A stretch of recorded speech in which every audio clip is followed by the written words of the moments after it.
নমস্কার বন্ধুরা, পুরাণ সাতকাহন চ্যানেলের পক্ষ থেকে আপনাদের সকলকে জানাই স্বাগত।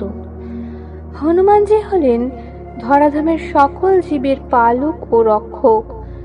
আশ্বিন মাস মানে বাতাসে মা দুর্গার আগমনের সুর। পিতৃপক্ষের সময় পেরিয়ে আমরা চলে এসেছি দেবী পক্ষের সময়ে। হনুমানজি শিবের অবতার এবং দেবী দুর্গার অন্যতম ভক্ত। দেবীপক্ষের এই সময়ে তার পুজো করলে মা দুর্গার কৃপা লাভ হয় এবং তার সাথে ভগবান শিবের অবতার হনুমানজির কৃপাও লাভ হয়। বিশেষত শনি ও মঙ্গলবার যদি কিছু বিশেষ উপায়ে তার পুজো করা যায় তবে তাকে অতি প্রসন্ন করা যায়। ভক্তজন জীবনে শক্তি, সাহস ও মনোবল লাভ করেন। দেবীপক্ষের এই সময়ে শনিবার দিন হনুমানজির আশীর্বাদ পেতে কিছু বিশেষ উপায় করলে এই উপায়গুলি শনিদেবের কুপ্রভাব কমাতে এবং শত্রু দমন করতে ও জীবনের বাধা বিঘ্ন দূর করতে সহায়ক হবে।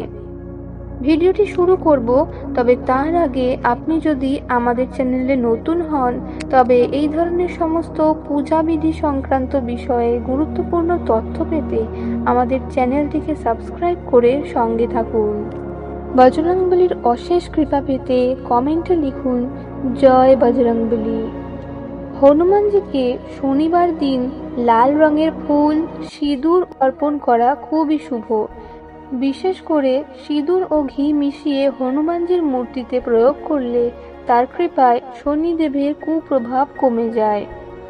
শনিবার দিন হনুমানজির মন্দিরে সর্ষের তেলের প্রদীপ জ্বালালে এবং হনুমান চালিসা পাঠ করলে বাধা বিঘ্ন দূর হয় এবং শনিদেবের কুদৃষ্টি থেকে রক্ষা পাওয়া যায়।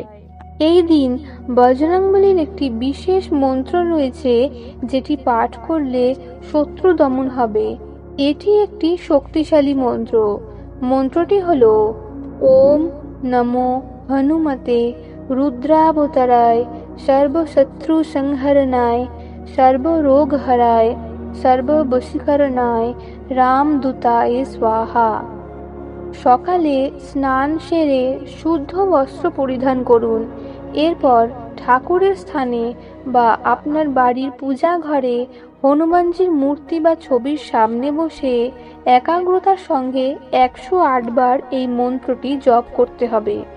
এরপর ভোগ হিসেবে তাকে কলা ও গুড় নিবেদন করুন। এতে তিনি অতি প্রসন্ন হবেন আর তার আশীর্বাদে আপনার শত্রু দমন হবে বা শত্রুর ক্ষতির হাত থেকে আপনি রক্ষা পাবেন। আশ্বিন মাসের দেবীপক্ষের এই সময়ে যে কোনো শনিবার বাড়িতে বা ব্যবসার স্থানে পঞ্চমুখী হনুমানজির মূর্তি বা ছবি স্থাপন করা বিশেষ কল্যাণকর। এটি শত্রু দৃষ্টি থেকে রক্ষা করে এবং সম্পদ বৃদ্ধি করে।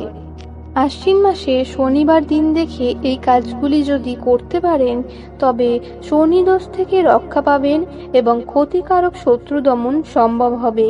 সকলে বজরংবলীর কৃপায় ভালো থাকুন, সুস্থ থাকুন এবং দুর্গাপুজো সকলের শুভ হোক।